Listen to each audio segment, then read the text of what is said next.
नमस्कार. चला आज एका खूप जुन्या प्राचीन जातक कथेतून काहीतरी शिकूया. आता जातक कथा म्हणजे काय तर बुद्धांच्या पूर्वजन्मातल्या गोष्टी. आणि आजची ही जी कथा आहे ना ती आपल्याला नेतृत्वाबद्दल एका खूप मोठ्या प्रश्नाचं उत्तर शोधायला मदत करणार आहे. कथेची सुरुवातच किती प्रभावी आहे पहा. तथागत म्हणजे स्वतः बुद्ध. म्हणजे ही एकच ओळ आपल्याला सांगते की ही गोष्ट कर्तव्य, त्याग आणि एका नेत्याची आपल्या लोकांबद्दलची जी जबाबदारी असते त्याबद्दल आहे. चला तर मग या गोष्टीत खोलवर शिरूया. तर आपली गोष्ट सुरू होते थेट हिमालयात. कल्पना करा, गंगेच्या काठावर एक सुंदर जागा आहे, जणू काही नंदनवनच. आणि तिथे आहे एक प्रचंड अद्भुत आंब्याचं झाड. त्या झाडावर तब्बल 80,000 80,000 वानरांची एक मोठी टोळी राहत होती. आणि त्यांचा राजा तो होता अतिशय ज्ञानी आणि शक्तिशाली. तो दुसरा तिसरा कोणी नसून स्वतः बोधिसत्व होता, म्हणजे बुद्ध होण्याच्या मार्गावर असलेला एक महान जीव. आता हे आंब्याचं झाड काही साधंसुधं नव्हतं. त्याची फळं होती माठा एवढी मोठी, एकदम गोड आणि सुगंध तर असा की दिव्यच. संपूर्ण टोळीचं पोट त्यावर भरायचं. पण ह्या स्वर्गात एक छोटासा धोका होता. झाडाची एक फांदी नदीच्या पाण्यावर झुकलेली होती आणि एका खऱ्या नेत्याप्रमाणे वानर राजाला यातला संभाव्य धोका बरोबर दिसला होता. म्हणून पुढे काही संकट येऊ नये यासाठी त्याने एक हुकूम दिला. काय तर त्या फांदीवर फळ लागण्याआधीच त्याची फुलं तोडून टाकायची.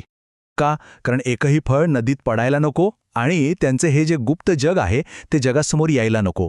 पण म्हणतात ना, व्हायचं ते होतंच. इतकी सगळी काळजी घेऊनही एक छोटंसं फळ मुंग्यांच्या वारुळात लपलेलं ते कोणाच्याच नजरेतून सुटलं. आणि मग ते एक फळ गंगेच्या पाण्यात पडलं. तिथून ते वाहतच गेलं आणि थेट बनारसच्या राजासाठी लावलेल्या जाळ्यात जाऊन अडकलं. राजाने जेव्हा ते फळ खाल्लं तो तर अक्षरशः वेडाच झाला त्या चवीने. आणि याच एका आंब्यामुळे आता वानरांचं अख्खं जग धोक्यात येणार होतं. राजाची उत्सुकता इतकी वाढली की त्याने आपल्या माणसांना विचारलं, अरे हे झाड आहे तरी कुठे? आणि लगेचच त्याने एक मोहीम काढली. त्या फळाचा शोध घेण्यासाठी सैन्य नदीच्या प्रवाहाच्या उलट दिशेने निघालं. अखेर मानवी राजा आणि त्याचे सैनिक त्या आंब्याच्या झाडापर्यंत पोहोचलेच. त्यांनी झाडाखालीच आपला तळ टाकला.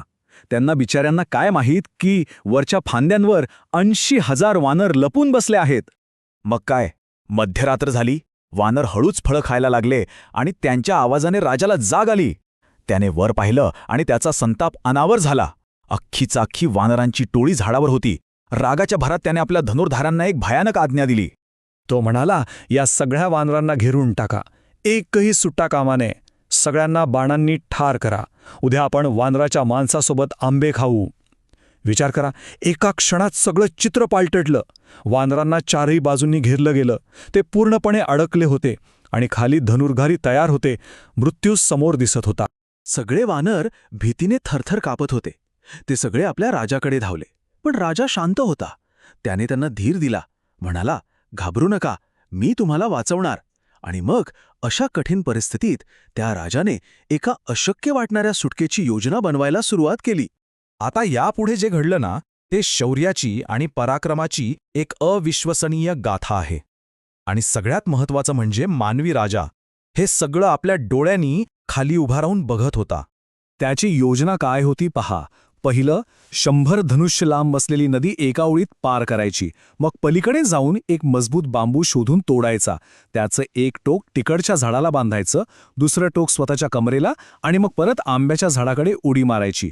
किती धाडसी योजना. आणि त्याने ती अंमलात आणायला सुरुवात केली. पण त्याच्या अंदाजात थोडीशी चूक झाली. कमरेला बांधलेल्या दोरीचा अंदाज न आल्यामुळे त्याची उडी थोडी कमी पडली. पण तो पडला नाही. पडता पडता त्याने दोन्ही हातांनी आंब्याच्या झाडाची एक फांदी घट्ट पकडली.